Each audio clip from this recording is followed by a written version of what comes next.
दोस्तों जैसा कि ये बात तो आप सभी को पता होगी कि भारत पाकिस्तान के बीच चल रहे तनाव के मद्देनजर अब केंद्र सरकार ने एक बड़ा फैसला लिया है और कल 7 मई को देश भर में मॉक ड्रिल का आयोजन किया जाएगा। आइए देखते हैं और समझते हैं दोस्तों कि आखिर ये मॉक ड्रिल क्या है और इसको लेकर केंद्र सरकार की तरफ से क्या कुछ गाइडलाइंस, दिशा निर्देश जारी किए गए हैं देश भर के आम लोगों के लिए, आम पब्लिक के लिए ये जानना बहुत ही ज्यादा जरूरी है। कल जब मॉक ड्रिल होगी उस दौरान क्या क्या नियमों का आपको पालन करना है और किन किन बातों का ध्यान रखना है, आइए देखते हैं और समझते हैं। दोस्तों आखिरी बार मॉक ड्रिल का आयोजन भारत में 1971 में हुआ था। उस वक्त भी भारत पाकिस्तान की जंग ही चल रही थी और ऐसे में इतने सालों बाद वापस इस तरह की देश भर में बड़ी मॉक ड्रिल का आयोजन होने का मतलब है कहीं न कहीं भारत पाकिस्तान का तनाव युद्ध की तरफ आगे बढ़ रहा है। राइट, सरकार द्वारा जारी आदेश के मुताबिक कल 244 जगहों पर, मतलब देश भर के अलग अलग राज्यों में अलग अलग जिलों में लगभग 250 जगहों पर ये मॉक ड्रिल का आयोजन किया जाएगा और इस मॉक ड्रिल के दौरान हमले से बचने के तरीके सिखाए जाएंगे। आपको टॉर्च केस वगैरह भी साथ में रखने की सलाह दी गई है। और भी क्या क्या गाइडलाइंस हैं आइए समझते हैं। सबसे पहले आप देखिए कि ये मॉक ड्रिल और ब्लैकआउट एक्सरसाइज है क्या।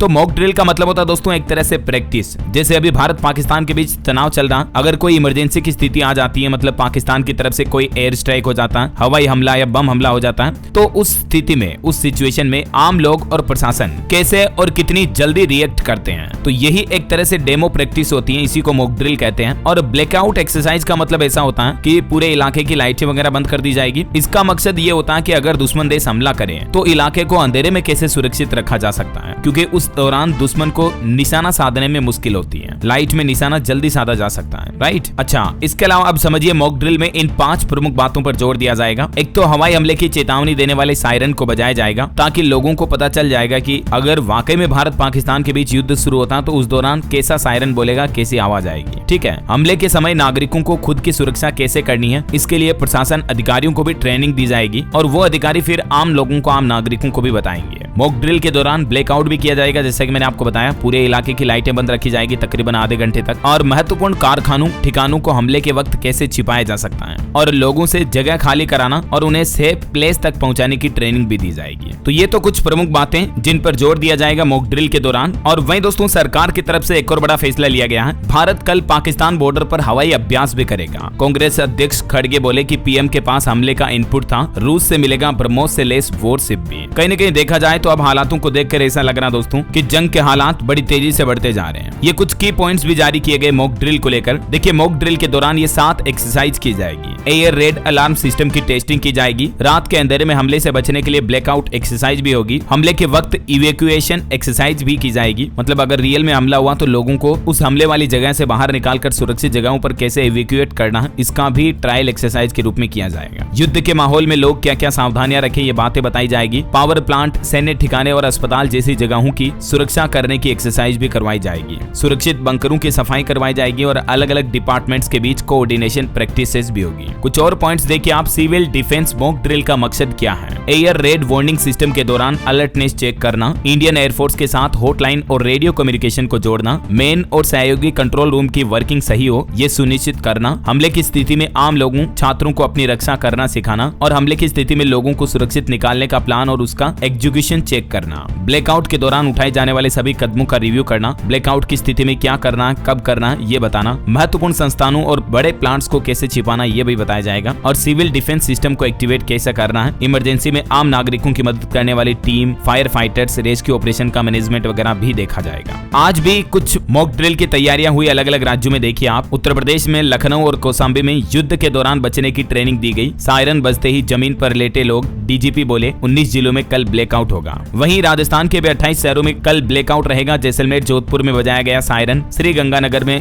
ड्रोन उड़ाने पर भी रोक लगाई गई। वहीं भारत पाकिस्तान तानातानी के बीच बिहार के बीच 6 जिलों में मॉक ड्रिल का आयोजन किया जाएगा। कल शाम को 7 बजे होगा ब्लैकआउट। पटना में 80 जगह बजेंगे सायरन। मोबाइल का टॉर्च भी नहीं जलानी आपको ब्लैकआउट के दौरान। ये वो बिहार के 6 जिले हैं जहां मॉक ड्रिल का आयोजन होगा। और मॉक ड्रिल का टाइम टेबल क्या रहेगा देख सकते हैं आप। 6:58 से 7 बजे तक 2 मिनट तक सायरन बजेगा। फायर ब्रिगेड और थानों की गाड़ियों से सायरन बजाया जाएगा। 7 से 7:10 तक ब्लैकआउट आउट रहेगा। और दोस्तों मॉक ड्रिल से जुड़े कुछ और सवाल जवाब देखिए आप। भारत सरकार द्वारा जारी मॉक ड्रिल के आदेश में क्या क्या बातें बताई गई, तो अभी एक दिन पहले जो केंद्रीय गृह मंत्रालय की तरफ से निर्देश जारी किया, जिसके मुताबिक देश भर के 244 जिलों में ये मॉक ड्रिल के दौरान इन सभी अलग अलग क्षेत्रों के अधिकारी भी इसमें शामिल होंगे। स्टूडेंट्स, सिविल डिफेंस वॉलंटियर्स वगैरह ये भी इसमें जोड़े जाएंगे। देश के कौन कौन से 244 जिलों में मॉक ड्रिल आयोजित की जाएगी, तो अलग अलग राज्य जिसमें जम्मू कश्मीर, राजस्थान, गुजरात और पंजाब राज्य जो कि खास करके पाकिस्तान बॉर्डर को साझा करते हैं, उन राज्यों में स्पेशली ज्यादा जोर रहेगा इस मॉक ड्रिल के आयोजन के दौरान। अगर आप ये पूरी लिस्ट देखना चाहते हैं दोस्तों कि किन किन राज्यों के किन किन जिलों में, टोटल 244 जिलों में जो मॉक ड्रिल आयोजित होने जा रही है, तो ये पूरी लिस्ट भी आप इस टेबल में देख सकते हैं। राजस्थान, उत्तर प्रदेश, हरियाणा, गुजरात, जम्मू कश्मीर, पंजाब, उड़ीसा, बिहार, असम, झारखंड, अरुणाचल प्रदेश, पश्चिम बंगाल, मध्य प्रदेश, गोवा, महाराष्ट्र, लक्षद्वीप, कर्नाटक, केरल, मेघालय, मणिपुर, चंडीगढ़, छत्तीसगढ़ समेत इन सभी राज्यों में और केंद्र शासित प्रदेशों में ये मॉक ड्रिल का आयोजन होने जा रहा है। और दोस्तों मॉक ड्रिल से जुड़ी कुछ और गाइडलाइंस आप ये प्रशासन द्वारा जारी PDF फाइल में देख सकते हैं। हवाई हमला या सायरन बजते ही शांत रहें और तुरंत आश्रय लें। युद्धकालीन नागरिक तैयारियों में क्या क्या ध्यान रखना देख सकते हैं आप। अपने शहर गांव में सुरक्षित आश्रय स्थलों को पहले से ही जान लें। घर में कम से कम 7 दिन का राशन पानी, दवाइयां और मास्क रखें। सीटी, टॉर्च, पावर बैंक, प्राथमिक चिकित्सा किट साथ रखें।